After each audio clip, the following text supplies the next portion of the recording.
বিহার ভোটের ফলাফল দেখে বোঝা গেল যত এক্সিট পোল হয়েছিল সব এক্সিট পোলকে ছাপিয়ে গেল। 1 থেকে 3-এ নেমে গেল আরজেডি। কংগ্রেসের হাল শোচনীয়। বিরোধী জোটের তুলনায় ভালো ফল লিবারেশনের। গণনা শেষ।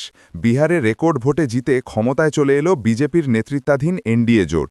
আরজেডি এবং বিজেপি এককভাবেও 200 সিট পার করে ফেলল। বিহারে গত বিধানসভা নির্বাচনে যে দল একক সংখ্যাগরিষ্ঠতা লাভ করেছিল, এবার তার করুণ দশা। 1 থেকে একেবারে 3 নম্বরে চলে এলো লালু প্রসাদ যাদব, তেজস্বী যাদবের রাষ্ট্রীয় জনতা দল আরজেডি। কংগ্রেস একেবারেই দাগ কাটতে পারেনি, তারা মাত্র 6টি আসনে পেয়েছে। আরজেডি এগিয়ে 25টি আসন। মহাগঠনবন্ধন জোটের সার্বিক সংগ্রহ মাত্র 35টি আসন। সেখানে এনডিএ সংখ্যাগরিষ্ঠতার জাদু সংখ্যা পেরিয়ে গিয়েছে। 243 আসনের বিহার বিধানসভায় একক সংখ্যাগরিষ্ঠতার জন্য প্রয়োজন হয় 122টি আসন। এনডিএ 202টি আসন পেয়েছে। লিবারেশন বাদ দিলে মহাগঠনবন্ধনে বাম দলগুলির অবস্থাও বেশ করুণ। গত 6 নভেম্বর এবং 11 নভেম্বর বিহারে 2 দফায় ভোট গ্রহণ হয়েছে।